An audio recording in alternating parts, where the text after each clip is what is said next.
I think, Matt, it's the conundrum. Perhaps because we often use the musical and musician metaphors because it kind of fits because we're interested in that. But there's in order to improvise as a jazz player, you need to learn the scales. Mm-hmm. But when you improvise, you don't just play the scales.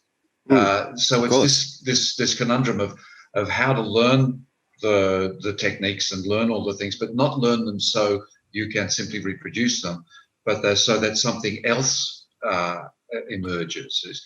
Absolutely. Is that the sort of thing we're talking about there? Yeah. Yeah, I mean, I think that, and jazz is a good analogy because jazz, from my perception, was always about taking advantage of the mistakes.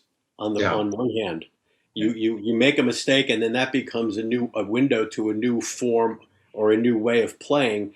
And then if you've got an ensemble, if you have a quartet or trio, whatever it is, the real quality jazz musicians wanted to play with each other because they were so deeply attuned to one another that they could pick up on each other's mistake. It was like improv.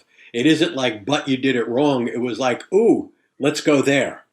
Yes. Right? Yeah. So it's that type of thing. And I think that that's a really excellent model too for psychotherapy, because I guess I see, and think about what I try to write about in the development of a therapist is really, it's about the deep experience of the therapist. It's about understanding how social brains work, how executive functioning work, how what we've inherited from our primate past influences the way our brains and our bodies function.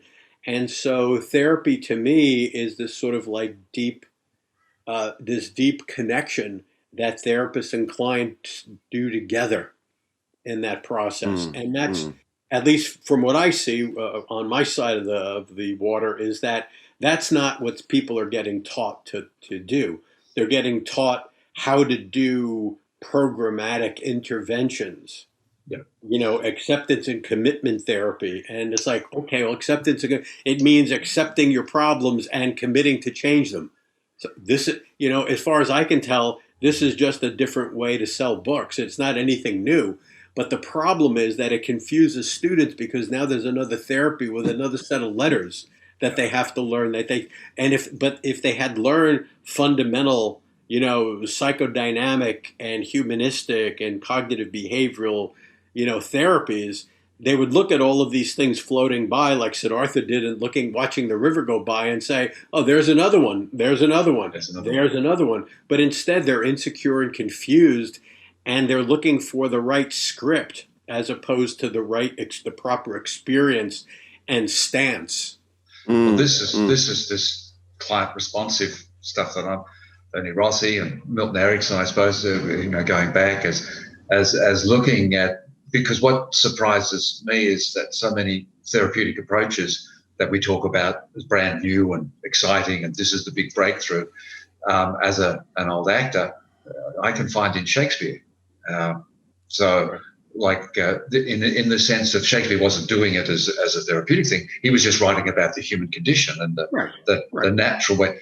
So this idea that the therapies that people have expanded, it's a bit more like science, where you differentiate and expand the elements, but then they still have to come back together into the system.